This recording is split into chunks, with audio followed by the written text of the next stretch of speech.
If you've been scrolling through endless generator listings, watching video after video, and still feel like you're stuck in a loop of this looks good, that looks better, you're not alone. The market is crowded, the specs read like a math problem, and the fear of pulling the plug on a purchase that never quite meets the need is real. That hesitation is exactly why I'm doing this deep dive on the Pulsar 12000W dual-fuel portable generator, so you can walk away with a clear picture of whether it actually fits your life. Link is in the description if you want to check the product details on Amazon. First off, let's talk about why buying a generator is a gamble for many homeowners and outdoor enthusiasts. You might be looking at a 7000W unit for occasional camping, but then a summer storm hits and you need enough juice to keep the refrigerator, furnace, and a few lights alive. Or you could be an RV family that needs a reliable source for AC, microwave, and the entertainment system, yet you're also conscious of fuel costs and storage space. The wrong size, the wrong fuel type, or a unit that's a pain to start can turn a helpful backup into a weekend nightmare.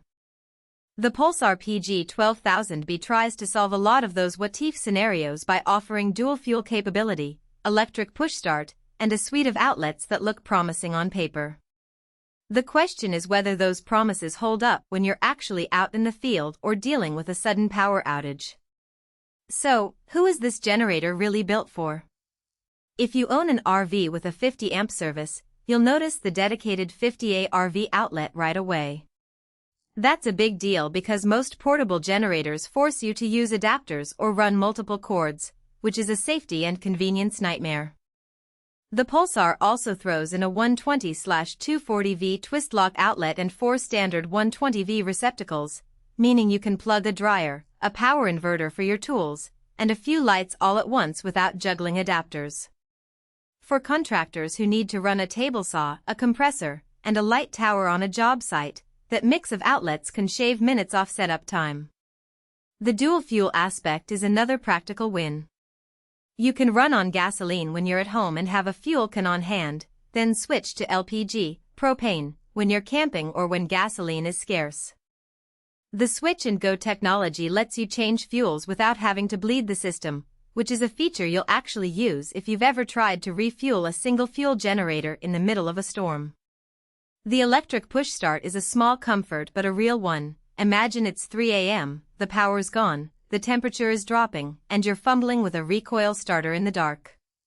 One button press gets the engine humming, and the backup recoil is there if the battery dies, which adds a layer of reliability most cheap models lack.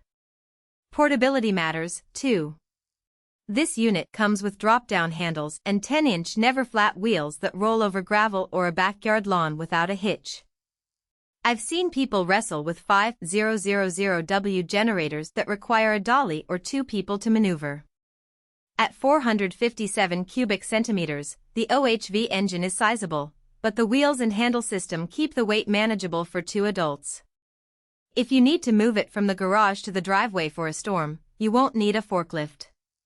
Now, let's be honest about the trade-offs. The biggest one is fuel consumption.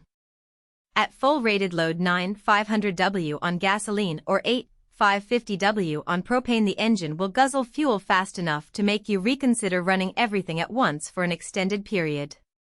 The digital meter gives you a real-time read on load, voltage, and fuel level, which helps you monitor usage, but you still have to accept that high power runs mean you'll be refilling more often. For a weekend at the campsite, that's usually fine. For a prolonged outage where you're trying to stretch a single tank, you'll feel the pinch. Noise is another practical consideration. The Pulsar is not a whisper-quiet model. With a 12000W peak, you're looking at a sound level comparable to a small motorcycle under load. If you're using it near a campsite where neighbors are trying to sleep, you'll need to position it a good distance away or use ear protection. It's not a deal-breaker for most homeowners, but it's worth noting if you prioritize low-decibel operation. Size and storage can be a hidden cost.